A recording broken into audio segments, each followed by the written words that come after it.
Благодарам, почитуван председател, почитувани колеги и пратеници, почитуван министар и директор. Јас не сакам многу да се повторувам со она што е досега кажано од сите колеги претходно. Би започнал овака на 15 април оваа година директорката на ММФ Кристалина Георгиева доделува 118 милиарди долари на 87 држави за справување со ковид пандемијата. Од тие 87, повеќето се држави кои што се во развој или држави од третиот свет, меѓу кои на Македонија и паѓаат, односно и се доделуваат 192 милиони долари. И таа има една изјава, вели, правете се што треба, но чувајте ги сметките. Во месец октомври констатираат дека во Република Македонија, заедно во друштво со Нигерија, Малави и така натаму оние земји кои што се повеќе од Африка, констатираат дека нема никакви извештаи, односно нема оправдување за потрошените пари, каде се тие потрошени и како се искористени во намена на заштита на населението или справување со корона кризата. И тука јас го поставувам прашањето што ако имаме кризна состојба? Дали нешто ќе ни смени? Дали нешто ќе смени за подобрување на здравјето на луѓето? Дали нешто ќе смени за подобрување на условите во кои што би се лечеле луѓето? Или пак би имале некакви последици? Зошто го велам? Ние треба да бидеме горди како граѓани на Република Македонија, затоа што го имаме еден од најголемите експерти во стратегиите, општо познати во светот, тоа е професор доктор Гоце Андревски, кој што предава на Кралскиот универзитет во Торонто, и тој се бави покрај она со стратегии војни или економски или како и да е, има направено анализи и за стратегии за справување со овакви кризни состојби, посебно и во здравството. И таму тој имаше неколку пати нагласуваше, односно ни укажуваше како ние треба да се справиме со ковид пандемијата, која што е насекаде во светот, дека треба да се донесат некакви мерки за забрана за движење, за ограничување и така натаму, паралелно да се надградува системот на здравството.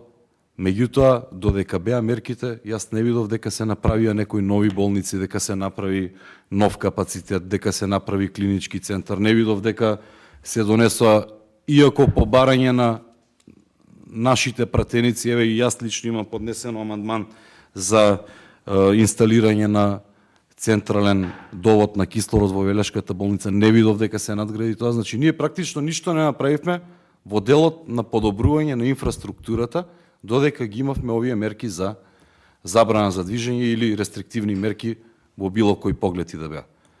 Кога се ослободија, наеднаш се создаде еден пик кој што требаше да биде 2000, 5000, 40.000, стасавме за жал до 216.000 и се уште не гледам крај.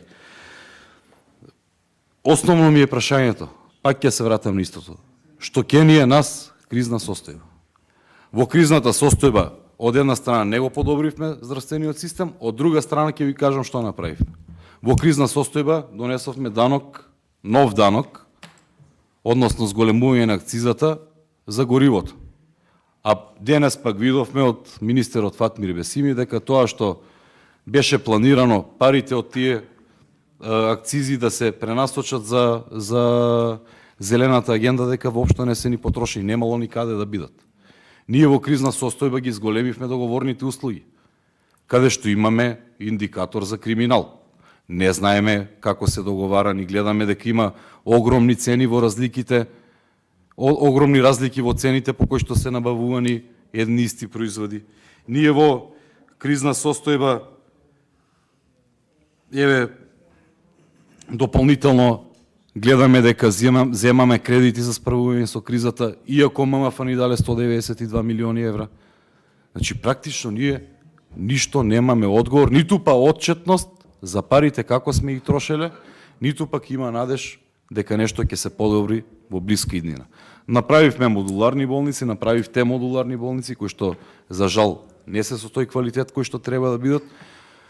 Ако веќе носиме кризни состојби, ако веќе треба да се продолжи ова, барем да имаме отчетност.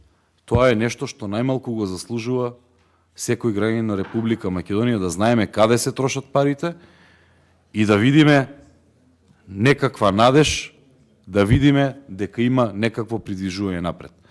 За сега, јас искрено, ако размислувам во однос на здравствената заштита, сеедно ми е дали треба да се донесе или не треба да се донесе кризната состојба, затоа што не гледаме ефект. Ако размислувам од политички аспект, од опозицијски аспект, мислам дека воопшто и не ни треба, затоа што подлежно е на злоупотреби. Ви благодарам. Благодарам. Дали некој друг ба разбор?